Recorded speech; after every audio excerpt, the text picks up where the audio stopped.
istek üzerine Lombardini Antor fılanş contası nasıl değişir onu görüntüledik.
Görüyorum.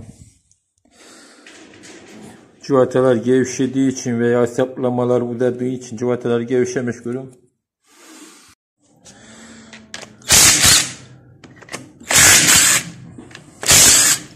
Genelde üstteki saplamalar gevşiyor, bazıları kırılıyor. Kırık olup olmadığını anlamak için geri çıkıyorsun.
Bu kapağın adı fılanştır. Bunun adı ise fılanş contasıdır. Fılanş contası kaçırdığı zaman bu aşağıya doğru yağlar akar. Fılanş contası kaçırma sebebi üstteki cıvataların uzaması ile ilgilidir. Hafif uzayınca cıvatalar gevşiyor. Uzun süre değişmezse saplamalar kırılıyor. Biz bunu contayı temizleyip yeni conta takacağız.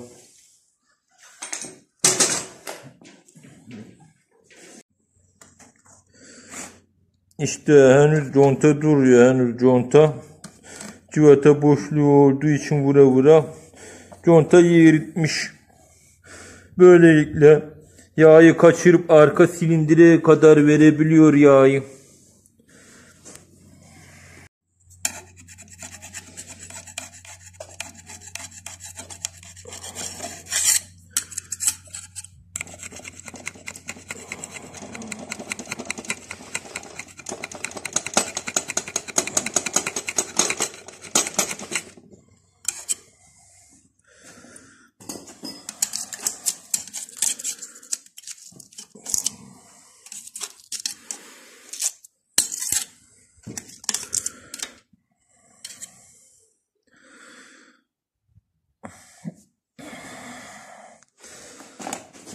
Bunlarda yağın kaçırdığını tam marş motorun altından baktığınız zaman bu yağları görebilirsiniz.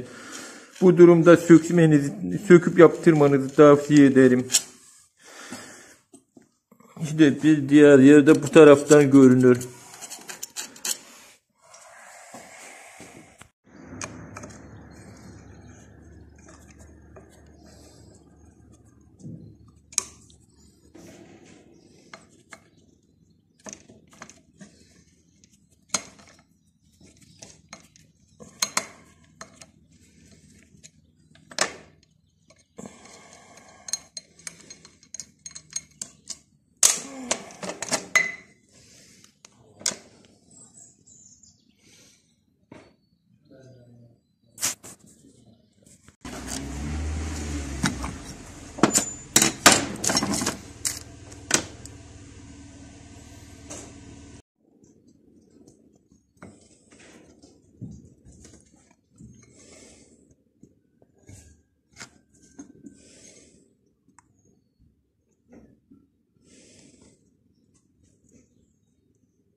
Keçelerde eğrilme ihtimaline karşı yeni keçeyi eski keçeyle üzerine koyarak çakınır. Eğer eğilirse yağı sıktırır. Şimdi fılanş contayı takacağız. Fılanş contaya sıvı conta yerine balya kullanıyoruz. Sıvı conta daha çabuk patladığı için.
Bu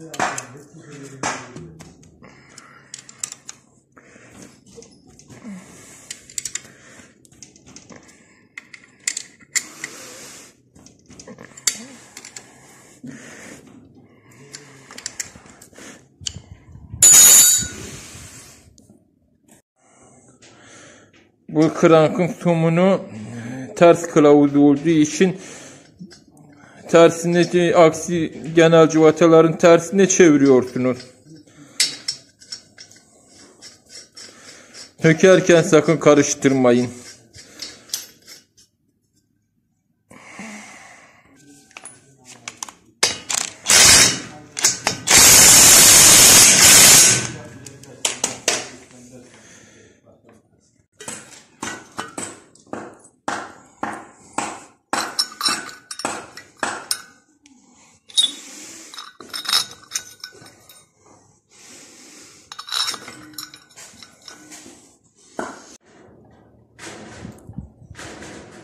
Sağlığınıza dikkat edin. Devletimizin verdiği kurallara uyun. Bir sonraki videolarda inşallah görüşmek üzere.